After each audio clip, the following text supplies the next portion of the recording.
রাজ্যের আকাশে আজ যুগের গণগোঠা, চারদিকে যুদ্ধ, দেশের গৌরব রবি বুঝি ধীরে ধীরে তমসার গল্পে ডুবে যাচ্ছে। চতুর্দিকে যুদ্ধ আর যুদ্ধ। প্রহরী, রাজ্যের কি খবর?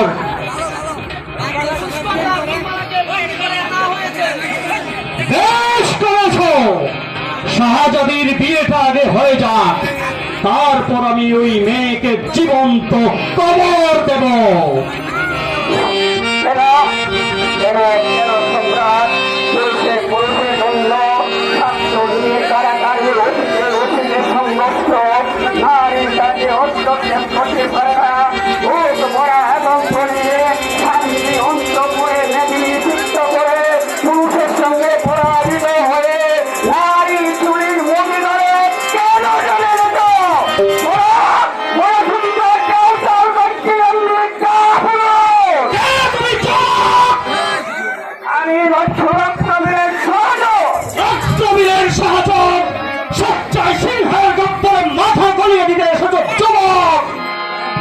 তুমি জানো যে দস্যু রক্তবীরের সঙ্গী মাত্রই আমাদের কাছে বন্দী।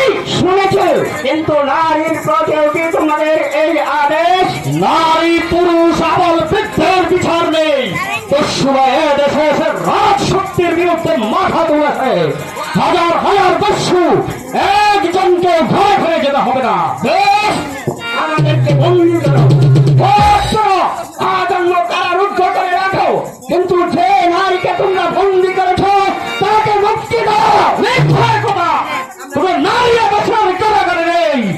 আচ্ছা কি নেই তা আমি ভালো করে জানি। বড় থাকে মুক্তি দেবে কিনা? মুক্তি দিতে পারি এক শর্তে। বলুন কি করতে হবে? মুক্তি দিতে পারি দস্যু সর্দারের বন্দিত্বের বিনিময়ে। বিনিময় দিয়ে দস্যুরা মুক্তি ক্রয় করে না সম্রাট। তুমি সরো দস্যু রক্তবীরের আদেশ। পুষ্কন্যা পূর্ণমালার মুক্তি চাও।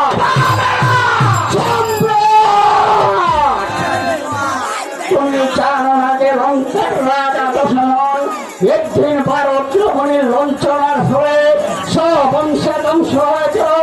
তারই মধ্যে তুমিও সিংহাসন অধিষ্ঠিত। তার পরিণাম